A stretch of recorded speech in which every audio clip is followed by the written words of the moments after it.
Good morning, class 8. Now we are going to start our next chapter, chapter number 13, sound. Beta, sound is a very important topic for your science chapter, your science syllabus. Basically, when you hear this word sound, what exactly comes to your mind? The sound you are listening around your body. Like when you are in school, you heard the sound of bell ringing. आपके periods over होते हैं तो तब bell ring करती है, birds की chirping sound हो गई, आप टीवी देख रहे हैं टीवी की साउंड हो गई, आपके घर में जो मोबाइल फोन रिंग कर रहा है उसकी साउंड हो गई। तो आप डिफरेंट डिफरेंट साउंड्स के बारे में सुनते हैं और इन डिफरेंट डिफरेंट साउंड्स को ऑब्जर्व करते हैं। हर एक साउंड की जो प्रॉपर्टीज होती हैं और कैरेक्टरिस्टिक्स होती हैं that are different from one another, that we are going to study कि how that sound is produced, what is the purpose of that sound and वो किस तरीके से डिफरेंट डिफरेंट कैरेक्टरिस्टिक्स पजेस करते हैं। ठीक है, जैसे यहाँ पर आप बुक में चेक करेंगे तो आपको बुक में बहुत सारे एग्जांपल्स दिए हैं साउंड के रिंग करने के। लाइक जब आपका मोबाइल फोन बजता है या फिर अगर सपोज कीजिए एक पर्सन है, you are sitting in to your room या क्लासरूम एंड एक पर्सन वॉक करके आ रहा है, तो आपको कैसे पता चलेगा that some person is walking और coming in to your classroom? You will just observe the foot steps या sound of hits foot steps, जिसकी वजह से आपको पता चल जाएगा कि कोई पर्सन आ रहा है। आप कोई डिफरेंट म्यूजिकल इंस्ट्रूमेंट को प्ले कर रहे हैं तो हर म्यूजिकल इंस्ट्रूमेंट की जो साउंड होती है that is different from one another. Clouds जब थंडर करते हैं, रेन होती है, रेन की pouring sound on the earth surface that is different. Clouds जब थंडर करते हैं यानी कि बिजली जब कड़कती है उसकी साउंड अलग होती है। लीव्स जब ड्यू टू विंड वो मूव करती है वन प्लेस टू अनदर, उनकी साउंड अलग होती है। और भी बहुत सारी चीजें होती हैं जिनकी साउंड आप डे टू डे लाइफ में सुनते हैं। हर एक साउंड का अपना एक कैरेक्टरिस्टिक होता है, अपनी एक साउंड होती है जो हमें हेल्प करती है to differentiate from one sound to another. ठीक है, इस चैप्टर में हम इन्हीं क्वेश्चंस के आंसर्स को डिस्कवर करने वाले हैं कि साउंड किस तरीके से प्रोड्यूस होती है, how does it travel from one place to another, how do we hear sound, हम उस आवाज को कैसे सुन पाते हैं। और कुछ आवाजें लाउडर होती हैं यानी कि तेज होती हैं और कुछ आवाजें जो होती हैं वो धीरे होती हैं, उसका क्या रीजन होता है। ठीक है, सबसे पहले we will discuss how is sound produce, यानी कि साउंड जो है वो कैसे प्रोड्यूस होती है। जैसे सपोज यहाँ पर आपको दिया हुआ है एक ड्रम का एग्जाम्पल। आपने ड्रम देखा होगा, जब आपके स्कूल में असेंबली होती है तो उस ड्रम की बीट्स जो है उन बीट्स पर आप पीटी करते हैं या उन बीट्स पर आपको इंस्ट्रक्शंस दी जाती हैं to perform different activities. But जो ड्रम की साउंड आप सुन पा रहे हैं वो आपको कैसे सुनाई देती है, उसका रीजन हम यहाँ पर डिस्कस करेंगे। बेसिकली व्हाट हैपेंस, आपने देखा होगा जो ड्रम होता है उस ड्रम में एक स्ट्रेच्ड मेम्ब्रेन होती है। उस स्ट्रेच्ड मेम्ब्रेन को जब आप हिट करते हो तो वो वाइब्रेट होती है ना बेटा। जब आप इस स्ट्रेच मेम्ब्रेन को किसी भी उसके हैमर से या उसके रोलर पेन से आप उसको हिट करते हो तो वो जो स्ट्रेच मेम्ब्रेन है उस रोलर पेन के हिट करने से वाइब्रेट होती है और उस वाइब्रेशन की वजह से ही किसी भी ऑब्जेक्ट में या फिर इस ड्रम में साउंड प्रोड्यूस होती है। So vibration is the basic reason for the production of sound in any object. किसी भी ऑब्जेक्ट में अगर आप उसके वाइब्रेशन का पर्पस या फिर वाइब्रेशन का सोर्स जान पाएंगे तो आपको पता चल जाएगा कि वो ऑब्जेक्ट किस रीजन की वजह से वाइब्रेट हो रहा है। और एग्जांपल लेते हैं हम, इसके बहुत सारे एग्जांपल्स आपको बुक में गिवन है। जैसे आप दो नेल्स लीजिए, नेल्स मतलब कील लीजिए, उन 2 कीलों पर रबर बैंड को टाइटली स्ट्रेच कर बांध दीजिए। ये जो स्ट्रेच मेम्ब्रेन है, जब आप इस रबर बैंड के एक एंड को इस तरीके से पकड़ेंगे और पकड़कर छोड़ देंगे तो ये क्या होगा, this rubber band will start vibrating और आपको एक बजिंग साउंड करके एक साउंड सुनाई देगी। That buzzing sound is basically vibration और उस वाइब्रेशन की वजह से उस रबर बैंड में साउंड प्रोड्यूस हुआ है। ठीक है, ऐसे ही आपके घर में स्टील के स्पून्स और प्लेट्स होंगे, उन स्टील स्पून और प्लेट्स को जब आप हिट करेंगे तो आपको भी हाथ में कुछ वाइब्रेशंस फील होंगी जिसकी वजह से वो डिफरेंट साउंड जो होगी वो आपको सुनाई पड़ रही होगी इनटू योर ईयर्स। और भी एग्जांपल्स है यहाँ पर, 2 एग्जांपल्स और हैं। जैसे एक प्लास्टिक की स्ट्रिप लीजिए, आप उसको दोनों तरीके से दोनों तरफ से टाइटली पकड़िए, टाइटली पकड़कर आप एक एंड से उसको खींचने की कोशिश कीजिए। व्हाट यू विल फील, आपको एक वाइब्रेटिंग साउंड सुनाई देगी। ठीक है, सेम वे से जब when we are humming is this producing this sound, हम जब अपने थ्रोट को वाइब्रेट करते हैं लाइक इस तरीके से, जब आप अपने थ्रोट को इस तरीके से वाइब्रेट करते हैं और आप अपने वॉइस बॉक्स को टच करेंगे, जब आप नॉर्मली बोल भी रहे होते हैं तो आप अपने अगर वॉइस बॉक्स, जो वॉइस बॉक्स आपका लायरनेक्स आपके थ्रोट पे प्रेजेंट है बेटा, उसको टच करेंगे तो you will feel a vibrating sound. तो अगर हम यही चीज बोले, अगर हमें यही चीज कंक्लूड करना हो कि how does an object produce sound, तो we are learning how does a body produces sound. तो उसका रीजन क्या है? The sound is produced by vibration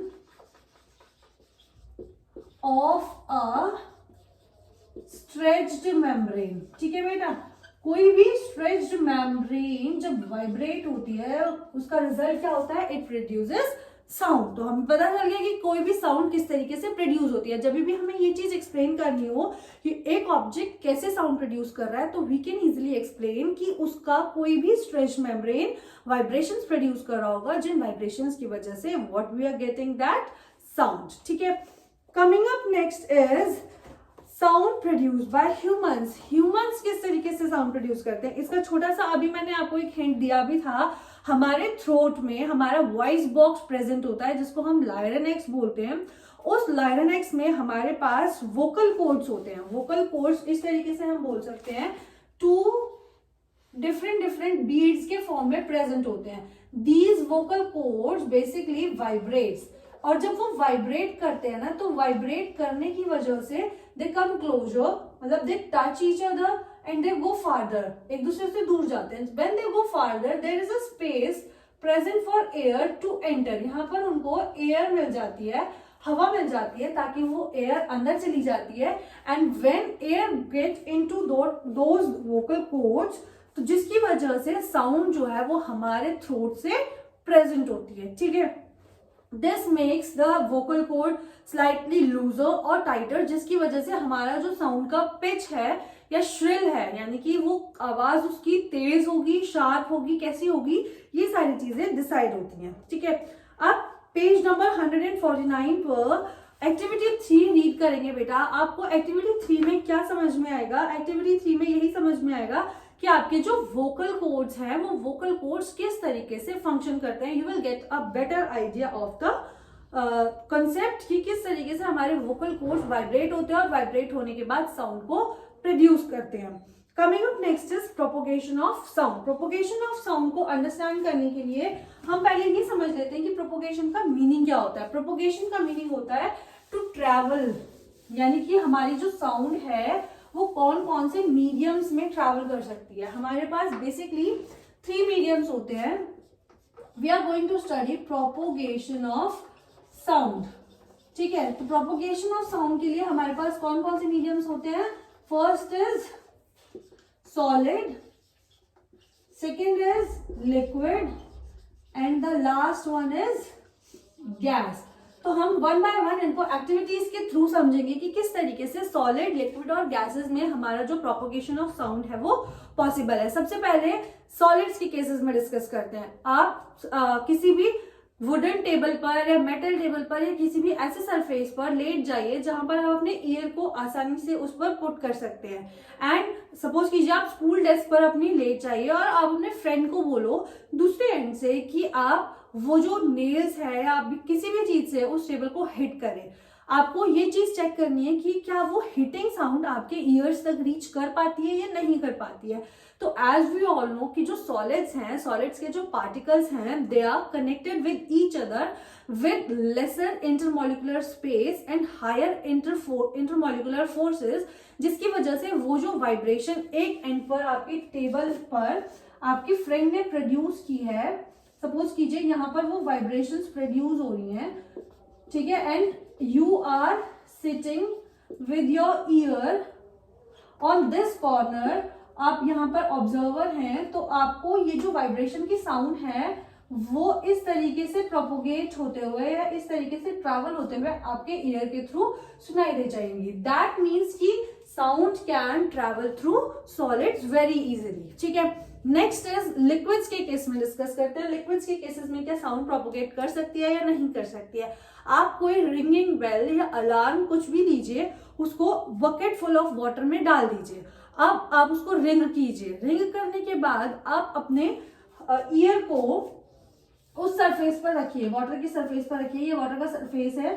suppose कीजिए आपने यहाँ पर एक रिंगिंग बेल है जो बज रही है, आपने उसको रिंग करने के लिए छोड़ दिया है और आपने वाटर के सरफेस पर अपना ईयर लगा के रखा है, तो ये जो इसकी वाइब्रेशंस प्रोड्यूस होंगी बेटा, वो वाइब्रेशंस आपके ईयर्स तक भी आसानी से चली जाएगी, यानी कि यू कैन गेट दो sound vibrations through liquid. That means कि sound can easily propagate through liquid as well. ठीक है, coming up next is last gas. Gases के थ्रू क्या हमारी जो साउंड है दैट कैन प्रोपोगेट और not.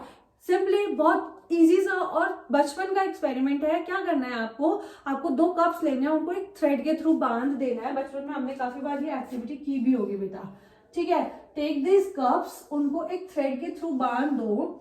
Ask your friends to talk या to say something from this end, and आप अपना ईयर इस एंड पर ऑब्जर्व करने के लिए रखिए। You will clearly be able to hear the sound produced at this corner of the cup या produced at this end of the string, which means कि sound can propagate through air as well. But now the question comes कि क्या sound can easily travel through vacuum?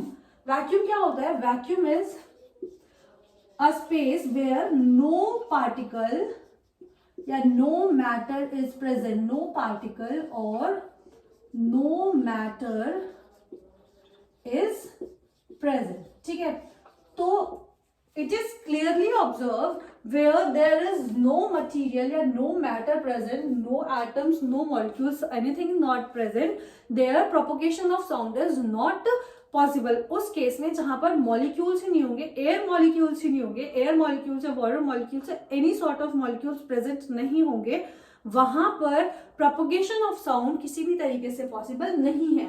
For this, you can easily understand and read the propagation of sound through vacuum, page number 151.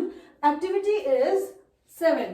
Activity 7, page number 155. ठीक है, आप इसको study कीजिए, you'll get a better idea. Sorry, 151 is the page number. You'll get a better idea whether sound can propagate through vacuum or not. If no, then why it cannot. ठीक है, how do we hear sound, हम किस तरीके से sound को सुन पाते हैं वो डिस्कस कर लेते हैं। हमारा जो ह्यूमन ईयर होता है बेटा, उस ह्यूमन ईयर की स्ट्रक्चर तो थोड़ी सी कॉम्प्लिकेटेड है, that is not possible to draw, but आप पेज नंबर 151 पे स्ट्रक्चर देखेंगे ह्यूमन ईयर की, you will find it really good and interesting to learn about. ठीक है, तो हमारा जो ह्यूमन ईयर होता है वो हमारे 3 पार्ट्स में कनेक्टेड होता है। जहां से साउंड एंटर करती है उसे हम बोलते हैं पिन्ना। ठीक है, पिन्ना। देन आउटर ईयर हमारे प्रेजेंट होता है, 3 पार्ट्स में प्रेजेंट होता है। फिर होता है हमारा मिडल ईयर एंड देन अंदर होता है इनर ईयर। सबसे पहले हमारा जो पिन्ना होता है, इट कलेक्ट्स द साउंड, उसका काम होता है साउंड कलेक्ट करने का। ठीक है, साउंड कलेक्शन के बाद आउटर ईयर उस साउंड को ट्रांसफर कर देता है to the middle ear. Middle ear में हमारे पास एक स्ट्रेच्ड मेम्ब्रेन प्रेजेंट होती है जिसे हम बोलते हैं ईयर ड्रम।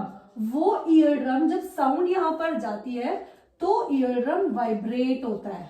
ठीक है, those vibrations are transferred into the inner year.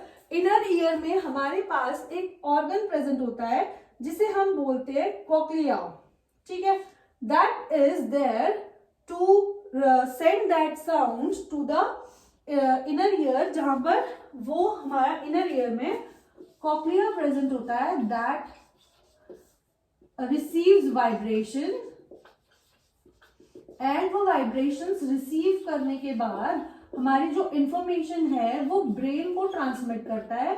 Brain उस इंफॉर्मेशन को एनालाइज करता है और एनालाइजिंग के बाद वो उसी तरीके से एक्शन करता है the way we are getting those vibration या we are getting those sound according to that. This is basically हमारा जो फंक्शन है या हमारा जो वर्क है, how do we get to hear the different sounds.